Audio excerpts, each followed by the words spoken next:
안녕하세요. 올랜도 캠입니다. 오늘은 주가가 많이 하락했는데 그 원인에 대해서 알아보는 시간을 갖도록 하겠습니다. 자, 먼저 광고 하나 하고 가겠습니다. 지금 시킹 알파에서 20% 정도 할인을 한다 이렇게 말하면서 블랙 프라이데이 세일을 한다 이렇게 말하고 있죠. 그래서 이런 것들을 하나는 플랫폼이 미국 주식 하는 데 있어서는 있어야 되지 않나 그렇게 생각을 합니다. 자, 그래서 한국 시간으로 보면 11월 12일부터 시작해가지고 12월 11일까지 하고 있습니다. 한 달 동안 한다 이렇게 보시면 되겠고, 프리미엄 있죠. 요 정도만 하셔도 됩니다. 처음에 하실 분들 안에서는. 그래서 239불이다. 원래는 299불이었는데 239불. 그래서 한 60불 정도가 일단 세이브 된다 이렇게 보시면 됩니다. 1년 동안 7일 동안 또 무료 체험해 보시고 좋으면 쓰시면 되겠죠. 자, 그 다음에 이전에 유료 구독자를 포함해서 모든 사용자가 이용 가능하고, 자, 무료 체험판이 있어서는 신규의 유료 구독자에만 제공이 된다 이렇게 말씀을 드릴 수 있겠죠. 자, 그런 가운데 있기 때문에 이런 것들 하나 해놓으시면 상당히 좋다. 그 다음에 알파빅스 이런 것들은 499불이었는데 399불로서 한 100불 정도 일단은 지금 이제 저렴하게 되고, 두 개 다 할 때는 798불인데 1년에 574불 정도 안 되고 있다. 그 다음에 알파 프로는 뭐 2,400달러인데 1년에 1,920달러여서 많이 내려간다 이렇게 보시면 되겠죠. 그래서 제가 보는 관점에서는 프리미엄을 일단 해놓으시면은, 자, 아무래도 우리가 미국 시장 보는 데 있어서는 상당히 좋은 그런 우리 영향을 받지 않나, 그렇게 생각을 하고 있습니다. 그래서 제 메인 페이지 들어오셔서 여기 있죠. 싱킹 알파로 이렇게 링크가 되어 있으니까 이 링크에 5개 요걸 누르시게 되면 또 이런 것들 다 있으니까 어떤 거 택하셔서 하셔도 되고, 이거 바로 누르셔도 싱킹 알파로 넘어가니까 이렇게 일단은 구독을 하시면 된다 이렇게 말씀드립니다. 자, 오늘 시장 한번 보겠습니다. 다우가 1.65%, 나스닥이 2.29%, S&P 500이 1.66%, 러셀이 2.80%로서 거의 다가 지금 이제 흘러내렸죠. 자, 그런 가운데 있었고, 특별히 오후장에 들어서 많이 흘러내렸던 이유는, 자, 패드와치에서 이런 것들이 지금 이제 금리 인하가 더욱더 되지 않겠다. 자, 그런 것들이 나타남으로 인해서 주가는 더 많이 하락된 하루였다. 이렇게 말씀드릴 수 있겠죠. 자, 아무래도 금리의 변화가 상당히 많았기 때문에 그런 것들의 실망 매물이 나왔던 것이 나스닥 소형주들이 훨씬 더 많은 하락을 가져왔다. 이렇게 말씀드립니다. 자, 하루 동안의 맵을 하나 보실 것 같으면 지금 이제 많이 빠졌던 종목이 엔비디아, 브로드컴, AMD, 그 다음 마이크론 테크놀로지 거의 3-4% 이상이 빠졌고, 인텔도 마찬가지입니다. 즉 AI에 있어서 인프라 까는 회사들이 많이 빠졌다는 겁니다. 자, 거기다가 지금 이제 오라클이라든지 팔란티에 있죠. 이런 것들, 즉 말해서 이것도 마찬가지로 소프트웨어 회사 아니면은 지금 이제 클라우드 회사 이런 것들이 상당히 많이 빠진 하루였다. 즉 AI과 관련된 그런 회사들, 즉 오픈 AI와 관련된 회사들이 많이 빠진 하루였다. 이렇게 보시면 되겠고, 그 다음에 아마존, 그 다음 테슬라 이런 것들 많이 빠졌죠. 테슬라도 지금 이제 실적이 없으니까 빠질 수밖에 없는 그런 입장이 있었고, 자, 구글이 한 3% 정도 빠졌다. 자, 좋았던 주식들이 좀 많이 흘러내렸던 하루였고, 메타는 많이 빠졌기 때문에 일단 반등이 됐다가 보고서도 하나 나왔죠. 자, 그런 가운데 있었기 때문에 전반적으로 빅테크 중심으로 많이 빠졌던 하루가 되지 않았나 그렇게 보여지고 있고, 이런 그 자금 자체가 좀 순환매가 돌아야 되는데, 오늘 장에서 헬스케어만 좀 좋았고, 자, 나머지 일단 어제 좋았던 파이낸셜은 그렇게 좋지가 못했습니다. 자, 그 다음에 또 컨슈머 디펜스 약간 좋았고, 지금 이제 통신주 이런 것들이 조금은 좋은 모양이 있었다. 그 다음에 에너지 같은 것들, 자, 나머지는 뭐 그렇게 좋은 모양이 있었고, 전반적으로 일단 시장이 상당히 안 좋은 그 하루가 되지 않았나 그렇게 보여집니다. 자, 그래서 하루 동안의 퍼포먼스를 보시게 되면 전 종목이 다 하락세입니다. 특별히 일단 에너지도 마이너스 0.2%죠. 가장 좋았던 종목도 하락이다가 전부 다가 하락이 됐다는 말을 하면 시장이 쇼크를 받았다는 겁니다. 왜 쇼크 받았냐? 자, 그렇게 했을 때는 금리 인하를 갖다 기대했는데 금리 인하가 없었다는 겁니다. 자, 이런 식으로 일단 쇼크를 받을 때는 전 종목이 다 하락을 했다는 거죠. 자, 그렇다고 해서 뭐 주가가 이제부터 하락이다. 자, 그렇게 보기보다는, 자, 다음 주에 있을 엔비디아의 실적이 어느 정도 견인하면서 올라가 줘야 되는데, 자, 그런 것들을 지금 이제 관망해야 될 때다. 이렇게 보시면 되겠죠. 그래서 하루 동안에 퍼포먼스가 안 좋았던 것은 뭐 다른 게 아니라 좀 쇼크가 있었다. 그것은 금리 때문이었다. 자, 이렇게 말씀을 드리겠습니다. 자, S&P 500의 지수 한번 보겠습니다. 약간 일단 쌍봉인 개념이 있죠. 저 고점이 좀 낮아지고 있으니까, 그렇다면 이게 지금부터 여기가 뭐 완전히 하락이냐 그렇게 보기는 힘들다 이렇게 말씀을 드렸습니다. 자, 그 이유는 월봉상에서 보게 되면은 큰 봉을 보시게 되면은 올라왔던 폭이 적어도 6개월 정도 상승했기 때문에 그에 따른 약간의 지금 부담감이 있어서 한두 달 정도는 일단 지금 이제 하락할 수도 있다 이렇게 보시면 되겠죠. 그 다음에 조정받고 다시 갈 가능성이 있다. 근데 오늘 장에서는 특별히 금리로 인해서 금리 자체가 예측치가 한 50, 90% 한 달 전에는 그렇게 됐던 것이 지금 뭐 50% 미만으로 되고 있죠. 49%인가. 자, 그 정도로 금리 인하 가능성이 없다는 겁니다. 자, 그로 인해서 약간의 부담감이 생긴 거지 완전히 시장이 뭉개졌다 그렇게 보지는 않고 있습니다. 그래서 이런 것들 우리가 지켜보시면서, 자, 아무래도 6,600선 있죠. 자, 그때까지 한번은 기다려 봐야 되지 않겠는가 그렇게 보여지고 있죠. 자, 그 라인대가 만약에 깨진다면 조금 더 하락세는 깊어지면서 그 밑에 있는 라인대 6,500까지도 한번 봐야 된다. 그런 박스권이 다 당분간 연출되지 않겠나 그렇게 보여집니다. 자, 다음 다우지수 한번 보겠습니다. 다우지수 역시도 일단 4일 연속 상승했다가 또 일단 내려오는 모양이 있죠. 자, 그럼에도 불구하고 여기는 일단 고점이 조금씩 높아지는 그런 가운데 있다 이렇게 보시면 되겠죠. 아직까지도. 자, 그런데 나스닥이라는 것들은 좀 고점이 낮아지는 그런 모양이 있죠. 자, 나쁘게 말하면 좀 헤드앤숄더가 되는 그런 모양이 있습니다. 그래서 주가가 좀 올라가기는 시간이 많이 걸린다 이렇게 보시면 됩니다. 나스닥 이제 나스닥 100 이런 것들은 그래서 이런 것들이 돋아 나가기 위해서는 조금은 아무래도 11월 달 말이든지 12월 달 그 정도가 돼야 되지 않겠는가. 또한 다음 주에 일단 실적 발표, 엔비디아의 실적 발표로 인해서 주가 자체가 결정될 가능성이 많이 있다. 이렇게 말씀을 드립니다. 자, 다음 국채 30년물 한번 보겠습니다. 지금 이제 유율이 좀 많이 올라갔죠. 1.16% 정도 상승했다는 겁니다. 입찰도 안 좋았고, 그 다음에 일단 아무래도 금리를 인하하겠다는 그런 가능성이 없기 때문에 아무래도 금리가 좀 올라가지 않았나.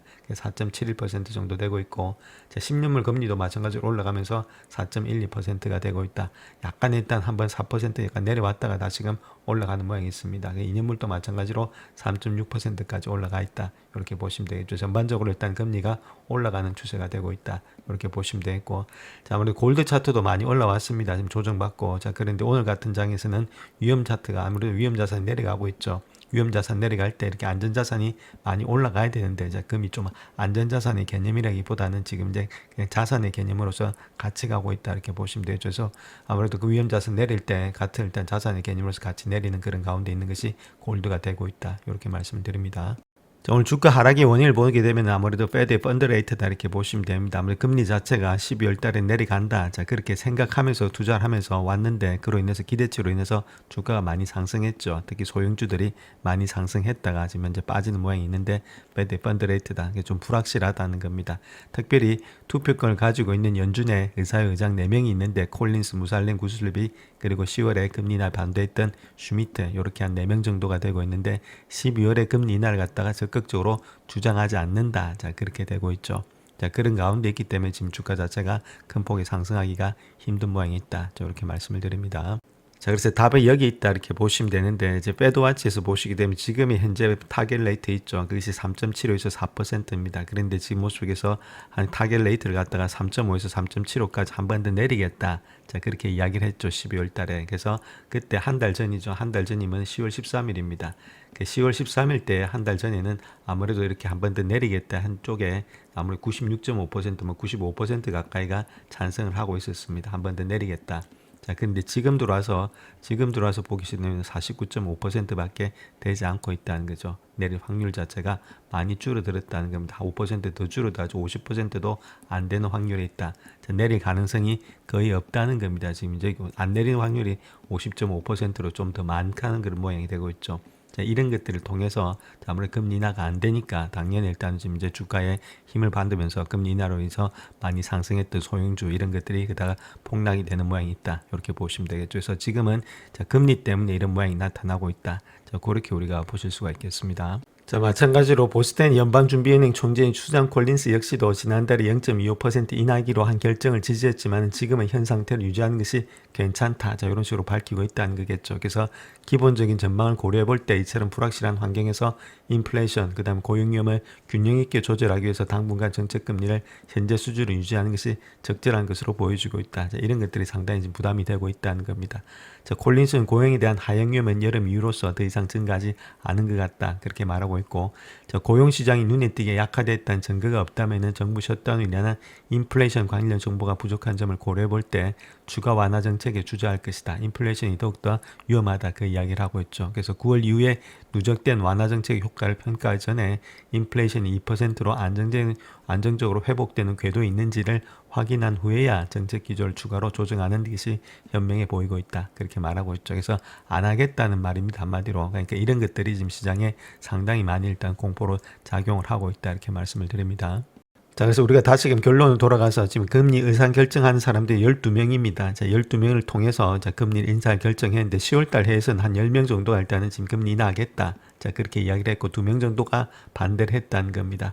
자, 그런데 지금에 와서 본다니까 한 6명 정도가 지금 현재 모습에서 나는 금리 인하 안 하겠다. 자, 그렇게 이야기를 하고 있죠. 그 사람이 누구냐면 콜린스, 무살렘, 그 다음 굴수비, 그 다음 슈미드가 되고 있죠. 여기다가 리사 쿡 있죠. 그 다음 파월 있죠. 그러니까 6명이 동참을 했다는 겁니다. 자, 그로 인해서 지금 이제 금리 인하의 가능성이 없어지고 있다는 거겠죠. 이것이 지금 이제 주가 하락의 근본 원인이 되고 있다. 자, 그렇게 우리가 보시게 되겠습니다. 자, 그 다음 또 두 번째 주가 하락의 원인은 지금 경제지표가 제때제때 안 나온다는 거겠죠. 셧다운 때문에. 그럼 불확실성이 상당히 높아지겠고, 불확실성이 높아지니까 일단 익절하고 보자. 그런 심리가 많이 있다. 이렇게 보시면 되겠죠. 이런 것들이 주가 하락의 근본적인 원인이 되고 있다. 자, 그렇게 보시면 되는데, 자, 여기서 또 하나 봐야 될 것이 오늘 나왔던 이제 크루드 오일 인벤토리 있죠. 지금 이제 계속해서 일단 석유를 갖다가 많이 파서 공급을 많이 늘리려는 입장에 있는 것이 트럼프다 이렇게 보시면 됩니다. 이번에도 지금 예측치가 1밀리인데 6.413 밀리언까지 늘어나고 있다. 그래서 지금 현재 드릴 베이비 드릴 하면서 계속해서 파가지고 지금 이제 기름값을 갖다가 낮추려는 입장이 있다. 공격을 많이 해서 공급을 많이 해서 자, 그것이 트럼프 입장인데 트럼프 같은 경우는 인플레이션이 만약 여기서 더 많이 지속게 되면은 자기는 게임이 끝납니다. 내년에 선거 자체가 지기 때문에 자, 그렇기 때문에 지금 이제 마두라하고도 전쟁을 해서라도 거기 있는 지금 이제 그 석유들 있죠. 베네수엘라에 있는 석유들을 갖다 미국에다 공급해서 아무리 석유값을 갖다 계속해서 떨어뜨리는 그런 입장에 있다. 그런 것들이 국제적으로 봤을 때 이렇게 싸움을 준비하고 있는 입장에 있는 것이 트럼프가 되지 않겠나. 자, 그렇게 볼 수가 있겠죠. 그래서 지금 가장 트럼프에서 아킬레스건이 되고 있는 지금 모습 속에서 인플레이션 이걸 어떻게 잡아내느냐. 자, 거기에 따라서 모든 것들이 움직이고 있다. 저렇게 보시면 되겠죠. 그래서 요런 한 두 가지 측면, 그러니까 금리하고 지금 이제 경제지표의 불안성 이런 것들이 주가 하락의 원인이 되고 있다. 이렇게 보시면 되겠습니다. 자, 다음 요 내용은 정부 폐쇄가 끝났을 경우에 재개장 후에 주가 움직임들이 어떻게 되고 있는지 통계적으로 한번 살펴보겠습니다. 어떻게 되고 있는지. 자, 그래서 요 표를 보시게 되면 지금 이제 3개월 후에 있죠. 셧다운 후 3개월 후에는 3.3%, 그 다음 6개월 후에는 7.8%, 그 다음 12개월 후에는 11.3%, 11.5%로서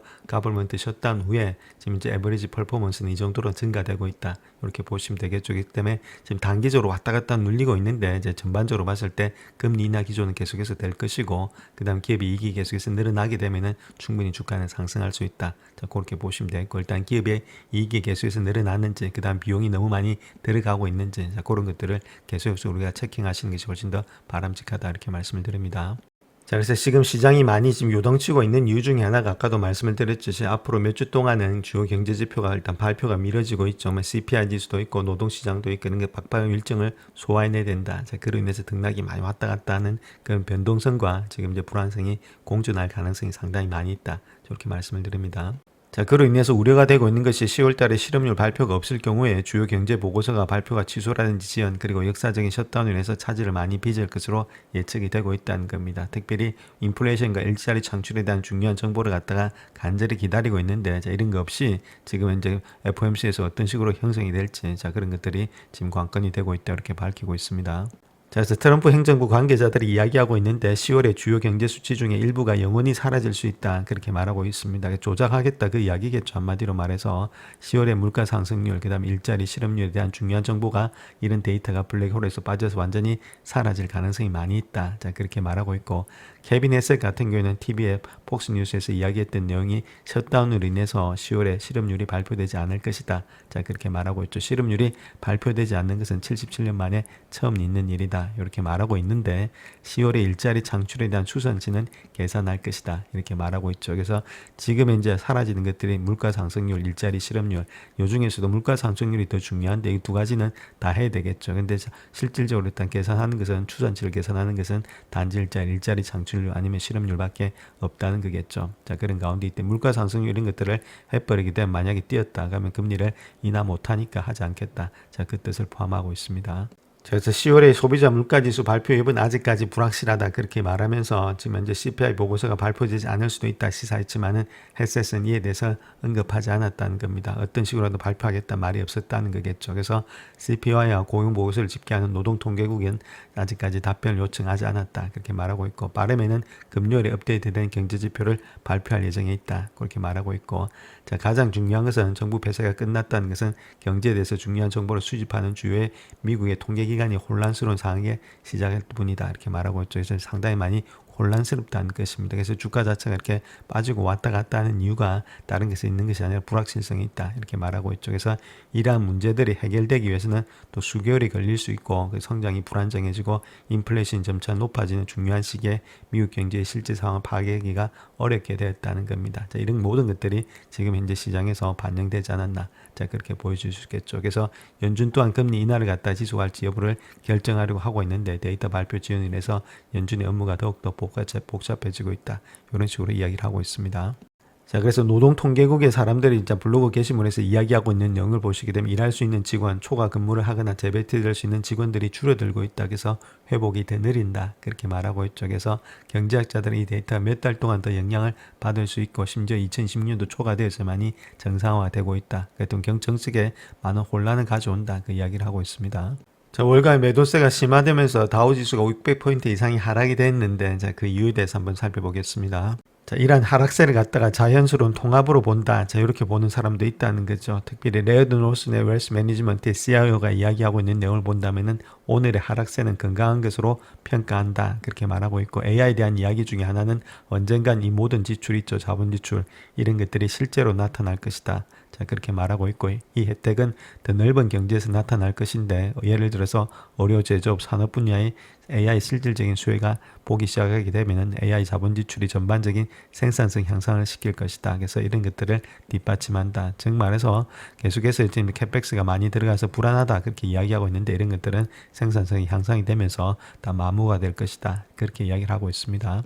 자, 30년물 국채 입찰이 있었다 이렇게 보시면 되고 입찰 규모는 250억 달러가 되었다 이렇게 말하고 있고 응찰률이 일단 2.29대 1이었죠. 2.38대 1이었는데 조금은 줄어들었다 이렇게 보시면 되고 아무래도 지금 이제 30년물 이런 것들은 뭐 크게 많이 사지는 않고 있다는 겁니다. 낙찰 금리는 4.694%였다 이렇게 말하고 있죠. 자, 그럼에도 불구하고 인다이렉트 비중이 있죠. 이제 외국이라든지 아니면 중앙은행 이런 데 비중이 조금은 높았다. 이렇게 보시면 되겠습니다. 그래서 전반적으로 일단은 그렇게 뭐 2.29대 1이니까 많은 사람들이 일단은 사지는 않았다. 아무래도 30년물 장기 금리들은 많이 사지 않고 있다. 이렇게 말씀을 드립니다. 자, 지금 시장에서는 수익이 없는 주식들, 이런 주식들은 좀 많이 조심을 해야 된다. 수익이 없으면서 가치평가 높은 것들 있죠. 이런 것들은 좀 조심하자. 그런 식으로 이야기를 하고 있습니다. 그렇다면 어떤 주식이 있는지 한번 살펴보겠습니다. 자, 특별히 시총이 10억 달러 이상인 기업 중에서 지난 12개월 동안에 매출을 창출하지 못한 기업들이 있죠. 매출이 없는 주식들. 자, 이런 주식들은 우리가 좀 조심해야 된다. 그렇게 이야기를 하고 있습니다. 자, 그래서 그런 주식들을 한번 보겠습니다. 오클로 있죠. 그 다음에 썸밋 있고, 그 다음에 퀀텀스케이프, 그 다음에 뉴발렛이라든지 알처, 그 다음에 바이킹 테라퓨틱스, 그 다음에 스콜라락 홀딩스, 그 다음에 US 레일, 얼스 이렇게 휘토류, 그 다음에 넥스트 게이트, 그 다음에 리튬 이런 것들, 이런 회사들은 매출이 하나도 없습니다. 자, 그럼에도 불구하고 주가가 막 올라가고 있으니까 조심해야 될 종목 중에 하나다. 이렇게 밝히고 있습니다. 자, 이렇게 장이 하락함에도 불구하고 오펜하이머 같은 경우는 엔비디아의 실적 발표를 앞두고 목표 주가를 상향 조정했다. 자, 그렇게 밝히고 있습니다. 그래서 오펜하이머 같은 경우에 목표가를 225달러에서 265달러로서 상향 조정한다. 자, 그렇게 말을 했고 수요일 대비해서 한 37%의 상승세가 있다. 그렇게 말을 하고 있죠. 자, 엔비디아는 그래픽 기업에서 선도적인 풀스택 AI 솔루션의 플랫폼 기업으로 변모를 했고 고성능 게임이란지 데이터 센터, AI의 자동차 부분 이런 데서 자율주행차 부분에서 지속적인 초대형 매출 성장을 견인하는 여러 구조적인 호재가 있다. 자, 그 때문에 주가를 상향 조정했다. 그렇게 밝히고 있습니다. 자, 요번 실적 발표에서 아무래도 시장 자체가 상당히 일단 지금 이제 분수령이 될 것으로 보여지고 있습니다. 그래서 엔비디아의 지난 분기와 이번 분기 모두 실적과 매출의 컨센서스에 대해서 상승의 가능성이 있다. 그렇게 전망이 되고 있고 특별히 새로운 블랙웰의 울트라 칩과 하이퍼스케일러의 끊임없는 AI 수요 이런 것들이 언급이 되고 있다는 거죠. 특별히 이러한 강세 전망이 앞으로도 엔비디아에 더욱더 강화가 될 것으로 전망이 되고 있다. 이렇게 말하고 있고 2주 전에 GTC-DC에서 창립자 겸 CEO 젠슨 왕이 말했던 내용이 2010년도 말까지 블랙웰과 루빈의 누적 매출이 5천억 달러가 달할 것으로 예측이 되고 있다. 이렇게 강조를 했죠. 그래서 출연이라든지 에이전트 AR 포함한 기하급수적인 성장 동력이 도입률의 증가와 원동력을 제공하고 있다. 이렇게 말하고 있습니다. 그래서 엔비디아는 AI 분야에서 승리할 수 있는 최적의 위치에 있다. 그런 식으로 이야기를 하고 있습니다. 그래서 65명이 지금 레이팅을 바이를 주고 있는데 22명이 스트롱 바이고 37명이 바이 등급 주고 있고 5명이 홀드다 이렇게 보시면 되겠죠. 그래서 에버리지 프라이스 타겟은 한 230불이 되고 있다. 자, 이런 식으로 밝히고 있습니다. 자, 특별히 오늘 시장에서는 오픈 AI와 관련된 많은 주식들이 빠지고 있는데 자, 모건 스탠리 같은 경우에 있어서는 마이크론을 최우선 선택으로 선정하면서 메모리 부족으로 새로운 수익의 최고치를 기록하고 있다. 그렇게 말하고 있죠. 그래서 이런 주식들이 계속 달릴 수 있다. 그렇게 이야기를 하고 있습니다. 자, 모건 스탠리 같은 경우에 있어서는 마이크론이 이제부터 수익이 새로운 미지의 최고치를 경신할 수 있다. 자, 그렇게 말하고 있고, 이 반도체 제조업체에 대한 비중 확대 의견을 고수하면서 목표 주가를 220달러에서 325달러 상향 조정하겠다. 그렇게 말하고 이쪽에서 조세 무어가 말하고 있는데, 지금 이제 마이크론 갖다 최우수 주식으로 선정하기도 했다. 그렇게 말하고 있죠. 더 달릴 수가 있다. 자, 그렇게 이야기를 하고 있습니다. 자, 그래서 무어가 이야기하고 있는 내용을 본다면 디램 가격 있죠. 자, 요거 자체가 상당히 뛰고 있는데 그 이유는 디램의 부족이 주가를 갖다 미제 영역으로 이끌고 있다. 그래서 수익력을 사상 최고치로 끌어오는데 기여하고 있다. 결론적으로 봤을 때 디램이 많이 부족하다는 겁니다. 자, 그렇다면 뭐 삼성전자, 하이닉스 역시도 많이 갈 수가 있겠죠. 그래서 그는 자신의 투자 의견이 마이크론의 가치 평가보다는 단기적으로 주가가 크게 상승할 가능성이 더 크다 이렇게 말하고 있습니다. 즉 말해서 디램의 부족으로 인해서다 그렇게 말할 수 있는데, 자, 한 달 남짓 전에 MU를 갖다가 오버웨이트 했죠. 이거는 지금 이제 시장 평균보다 조금 더 높게 줬다는 겁니다. 자, 그렇게 업그레이드한 이후에 현물 가격이 3배로 올랐다는 거죠. 자, 그로 인해서 역사적으로 디램 가격 변동을 이렇게 크게 느끼려면은 1990년대 사이클로 거슬러 올라가야 될 것 같다. 자, 그렇게 말하면서 자, 공급의 부족의 심각성은 2018년과 가장 비슷하고 있지만 MU는 그 사이클을 손익분기점 수준에서 시작했지만 현재 이익은 이미 기록적인 수준이다. 결론은 디램 가격이 많이 갔기 때문에 주가는 더 갈 수 있다. 자, 그 이야기를 하고 있습니다. 자, 그와 더불어서 무어가 이야기하고 있는 내용은 이로 인해서 실적 측면에서 미제 영역으로 확고하게 지금 이제 진입이 될 것으로 예상이 되고 있는데, 주가는 아직까지 그런 상승세를 완전히 반영하지 못했다. 자, 그렇기 때문에 주가는 더 갈 수 있다. 자, 그 이야기를 하고 있죠. 그래서 AI에 대한 긍정적인 전망이 주가에 반영되고 있지만은 여전히 일부 우려가 되고 있는 상황에서 수익 창출력 급등 외에도 이러한 부분에 대한 추가적인 기대감이 형성될 여지가 있다. 자, 그것 때문에 주가는 더 간다. 그래서 1분기, 2분기의 가격이 15%에서 20%까지 상승할 것으로 예상이 되고 있고, 그러나 가격을 충분히 일찍 확정하지 못한 매수자들에게는 계약가보다도 50% 이상이 높은 가격에 거래될 가능성이 있다. 자, 이렇게 되면 뭐 급정적으로 디램 가격이 뭐 폭발하겠죠. 그렇다면 아무래도 주가는 많이 폭발할 수 있다. 그 이야기를 하고 있습니다. 자, 현재 레이팅을 보면 45명이 바이 등급을 주고 있다 이렇게 보시면 되겠고, 13명이 스트롱 바이, 27명이 바이다. 그래서 일단 에버리지 프라이스는 한 204불 정도로 주고 있다 이렇게 밝히고 있습니다.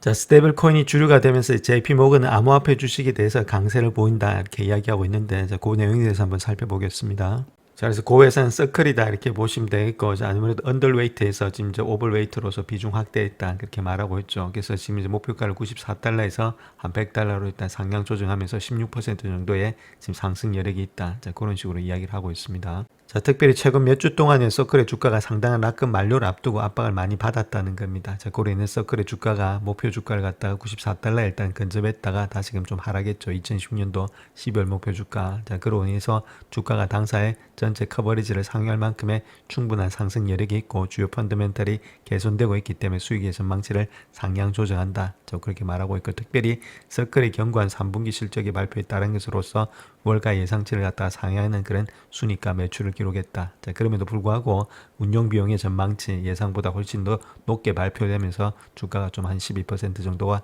하락이 됐다. 비용이 많이 들어갔다는 거겠죠. 자, 그것이 지금 이제 전망치에서 상당히 안 좋았다. 그렇게 이야기를 하고 있습니다. 자, 그래서 분기 실적을 보게 되면 스테이블 코인이 주류 금융 서비스에 지속적으로 진출하고 있다. 그렇게 말하고 있고, USDC의 대표적인 스테이블 코인이고 서클은 주요 파트너가 되고 있는데, 자, 서클의 플랫폼에 더 많은 USDC를 제공하고 있기 때문에 서클은 성장을 지속하는 동시에 네트워크 구축에 더 많은 투자를 할 수 있을 것으로 예상이 되고 있다. 이렇게 밝히고 있습니다. 자, 그래서 레이팅을 보게 되면 22명이 지금 현재 홀드를 하고 있다 이렇게 보시면 되겠고, 5명이 강력 매수, 5명이 구매다, 바이다 이렇게 말하고 있죠. 그래서 10명이 홀드 정도 하고 있고 2명이 좀 약간 실적에 미달되고 있다 이렇게 말하고 있습니다. 그래서 평균 목표가를 본다면 160달러 정도가 되고 있다, 이런 식으로 이야기를 하고 있습니다. 자, 다음 메타에 관해서 이야기하고 있는데, AI에 대한 모든 투자가 그만한 가치가 있을 수 있는 이유가 있다. 자, 그렇게 이야기를 하고 있는데, 자, 가장 중요한 것은 자본 지출 증가에 대한 우려를 무시하고 인공지능이 이미 메타의 광고 엔진을 강화하고 있기 때문에 주가는 더 갈 수 있다. 그런 식으로 이야기를 하고 있습니다. 자, 메타 같은 경우에 있어 주가가 지난 3분기 실적 발표 이후 한 20% 정도 하락을 했죠. 그래서 인공지능의 투자 과잉 가능성 때문에 많이 하락을 했는데, 자, 그럼에도 불구하고 주가가 더 많이 올라갈 수 있다. 그래서 웹부시에서 이야기하고 있는데, 자, 그 이유를 본다면 AI 자본 지출이 지속적으로 증가함에 따라서 메타는 논란의 대상이 되고 있다. 자, 그렇게 말하고 있죠. 그럼에도 불구하고 데빗 같은 경우에 있어서는 자, 메타의 AI 투자가 성과를 거두고 있다. 이렇게 말하고 있죠. 특별히 앱 제품군의 전반의 핵심 광고 사업 성장을 견인하고 있다. 이렇게 말하고 있습니다. 그래서 광고에 있어서 돈이 되고 있다 그 이야기를 하고 있죠. 또한 AI 하드웨어를 개발하는 메타의 리얼리티 랩스 이런 사업에도 정기적으로 장기적인 이점이 되고 있다 그런 식으로 이야기를 하고 있습니다. 그래서 메타 같은 경우는 3분기 매출이 전년 대비 26% 증가했다 그렇게 밝히고 있고 이는 AI 기반의 광고 캠페인 그 다음에 컨텐츠 추천 엔진 덕분이다. 그래서 결론적으로 봐서 지금 AI가 없었다면 이 정도 일단 매출이 안 나왔다 그 이야기를 하고 있죠. 그래서 마크 CEO가 실적 발표 컨퍼런스 콜에서 이야기했던 내용을 본다면은 AI 투자를 갖다가 확대하겠다 그렇게 이야기하고 있죠. 그래서 자기 실적하고 직결되기 때문에 계속 캐펙스를 넣겠다 그 이야기를 하고 있습니다. 그래서 2025년도 말까지 700억에서 720달러 사이에 투자를 예상을 하고 있다 그렇게 이야기를 하고 있죠. 또한 이러한 경영진의 결정은 핵심 사업에 대한 건전한 기본 수요 그다음 장기적인 전략적 목표에 대해서 의지를 나타내고 있다. 자 이렇게 말하고 있고 최근에 주가 하락 이후에 하락폭이 제한될 것이다 이렇게 예상이 되고 있기 때문에 위험 대비 보상이 상당히 매력적이다 그렇게 말하고 있죠. 그래서 투자 의견을 비중 확대해서 목표 주가를 920달러로 유지하고 있다. 자, 많이 내려왔기 때문에 어느 정도 위험 부상이 있고 이제부터는 또 상승의 여력이 있다 그렇게 이야기를 하고 있습니다. 자, 그 다음 또 메타의 주가는 2017년도 예상 수익 대비해서 19배 거래되고 있고 구글 같은 경우가 지금 2017년도 예상 수익이 23배 거래되고 있죠. 자, 그런 가운데 때문에 상당히 저평가되어 있다. 이렇게 말하고 있습니다. 그래서 알파벳 주식에 대해서도 강세를 일단 생각하고 있다. 이렇게 이야기를 하고 있습니다. 그래서 알파벳 대신에 베타에 베팅하는 것 자체가 상당히 과감한 선택이다. 자, 그렇게 말하면서 최신 보고서에 따르면 알파벳의 다각화된 사업 부분, 특히 클라우드 컴퓨팅의 매출을 고려해 볼 때 메타 대비해서 밸류에이션이 프리미엄이 더 다등하다. 그래서 프리미엄을 더 많이 주고 있다는 겁니다.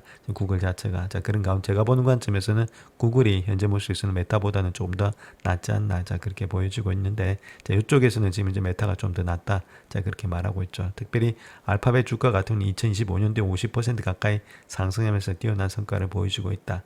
자, 그런데 알파벳이 검색이란지 클라우드, 유튜브, 안드로이드 등 자사 생태계 전반에 걸쳐서 독보적인 우위를 점하고 있음에도 불구하고 자, 아무래도 다른 것보다는 알파벳의 AI 수익화에 대한 경로가 혁신적이라기보다는 점진적인 단계에 있다. 자, 그로 인해서 조금 일단은 지금 이제 메타에 투자하고 있다. 자, 그렇게 말하고 있죠. 특별히 기업용 AI 에이전트, 광고주 도구, 그런 다음에 회사의 하드웨어 제품과의 추가 통합을 포함한 다양한 사용 사례에서 메타 AI를 갖다 수익할 수 있는 잠재력이 되어 있다. 이렇게 말하고 있습니다. 그래서 다른 것보다는 이제 이런 것들을 통해서 메타가 조금 더 좀 잠재력이 있지 않나. 그래서 여기다 점수 더 주고 있다. 그런 식으로 이야기를 하고 있습니다. 자, 다음 캐터필러에 대해서 이야기하고 있는데 엄청난 성공을 거두고 있다는 거죠. 그래서 이 거대 산업의 기업의 성장 동력이 무엇인지 어떤 방향으로 나아갈지 자, 그런 것에 대해서 한번 살펴보겠습니다.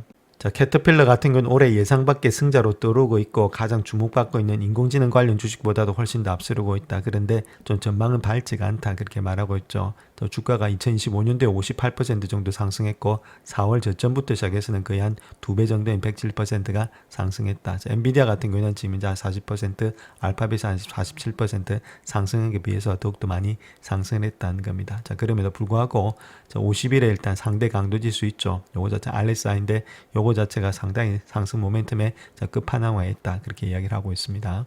자, 그래서 이 차트를 보시게 되면 거의 지금 끝판왕에 와 있다는 겁니다. 30% 이상이 지금 올라와 있죠. 지금 과매수돼 있다는 겁니다. 그만큼 일단 매수세가 많기 때문에 여기서 또 많이 올라가기가 조금은 쉽지 않다. 자, 그런 식으로 이야기를 하고 있습니다. 원래 캐터필러 같은 경우는 이런 움직임 자체가 이례적이라는 거죠. 전형적인 비변동성, 변동성이 없고 비성장 주식으로 여기저기 왔는데 자, 아무래도 다른 것보다는 세계 경제에 노출되어 있기 때문에 미국의 초고율 관세 자체 이런 것들이 캐터필러의 큰 역풍이 될 것이다. 자, 그렇게 생각을 했는데 지금 이 회사가 AI와 관련이 있고 연준의 통화 정책이 완화될 것이다. 자, 그런 전망이 합쳐지면서 전통적으로 침체됐던 산업계에 충격을 주었다. 그렇게 말하고 있고 특별히 시장이 캐터필러라는 이름에서 AI 성장 스토리가 더해지면서 캐터필러에는 눈 감아주는 것 같다. 자, 그렇게 말하고 있죠. 그래서 금리 인하가 진행되고 건설이라든지 광산 매출의 회복세를 보이기 시작했다는 점을 고려해 볼 때는 펀더멘탈의 전망은 매우 밝다. 그렇게 이야기를 하고 있습니다. 자, 특별히 캐터필러 같은 산업에서 AI로 많이 전환이 되었다. 자, 그렇게 이야기를 하고 있고 2025년도에 많이 상황이 바뀌었다. 이렇게 말하고 있죠. 원래는 성장주로 이렇게 여겨지지 않았다는 겁니다. 자, 그런데 여러 가지 이유로 인공지능의 투자 대상이 되었다. 자, 그렇게 밝히고 있는데 자, 특별히 데이터 센터 건설에 필요한 건설 자금을 확보하고 있었다는 점. 자, 그다음에 또한 제조 공정을 간소화하고 장기적인 생산 비용을 절감하기 위해서 AI 기술을 도입할 계획이 있었다는 것들. 자, 이런 것들이 상당히 중요하지 않았나 그렇게 보여지고 있고 특별히 건설이나 광업보다는 훨씬 더 성장이 예상되는 발전 시장에 집중하기 위해서 사업의 방향을 전환했다는 것들, 모든 지표가 전력의 소비량이 기록적인 수준에 도달할 것임을 시사하고 있었는데 이 부분에서 어떤 변화가 있어야 하면서 캐터필러는 솔루션을 제공하는 기업 중에 하나로 자리매김했다 이렇게 말하고 있죠. 그래서 전력이라든지 AI 이쪽에 포커스를 뒀던 것이 캐터필러였다 이렇게 말하고 있습니다. 자, 특별히 3분기에 있어서는 전력 생산 부분의 매출이 전년 대비 31%나 증가됐다는 겁니다. 이러한 성장의 원인으로서는 데이터 센터 애플리케이션이 있는데 전체 매출은 전년 동기 대비해서 17%나 증가됐다. 모든 사업 부분이 호황을 누리고 있는 것은 아니지만은 매우 좋은 실적을 기록하고 있고 잔여 물량도 계속해서 증가되고 있다 이렇게 말하고 있죠. 그래서 전망이 앞으로 상당히 밝을 것이다. 그런 낙관론이 나오고 있다는 겁니다. 자, 그렇다면 지금부터 주식이 어떻게 될 것이냐 그렇게 했을 때는 사업 요소의 기본 요소에 대한 강세적인 전망에도 불구하고 해당 주식에 대한 보유 등급을 부여하고 있다. 보유하자 이렇게 말하고 있죠. 그 이유는 지금까지 엄청난 상승세로 인해서 앞으로의 큰 상승세를 기대하기는 좀 어렵다. 자, 그렇기 때문에 내는 수익률이 조금 더 낮을 것이다 이렇게 예상이 되고 있다는 겁니다. 이런 상승세를 다시금 기대할 수 있을지 생각해서는 아직까지는 그렇게 하기는 좀 힘들다. 자, 그럼에도 불구하고 이러한 상승세가 완전히 정당화될 수 없다고 해서 매도할 때는 아니다 그렇게 말하고 있죠. 그래서 정당화될 수는 있지만은 상승 여력이 훨씬 더 적다는 겁니다. 자, 그로 인해서 엄청난 기대치가 캐터필러의 투자자를 만족시킬 만한 실적을 지속적으로 내놓기는 좀 어려운 장벽이 있기 때문에 앞으로 조금 주가가 하락하기보다는 등락을 거듭할 가능성이 많이 있다. 그렇기 때문에 좀 보유를 해야 될 때가 아니겠는가. 자, 그렇게 이야기를 하고 있습니다. 자, 그래서 결론적으로 봤을 때 지금은 고무줄이 너무 당겨져 있다 그렇게 말하고 있죠. 그래서 언젠가는 이전보다 더 큰 폭의 하락이 불가피할 가능성이 많이 있다. 그게 어디가 되는지는 모르겠지만은 조금은 아무래도 기다렸다가 매수하는 것이 위험 대비해서 수익률이 높다 그렇게 말하고 있고, 확실히 하락하는 주식을 매수하기보다는 지지선이 어디쯤 왔을 때 확인한 후에 하락 후에 그 지지선을 매수하는 것이 바람직하다 그렇게 이야기를 하고 있습니다.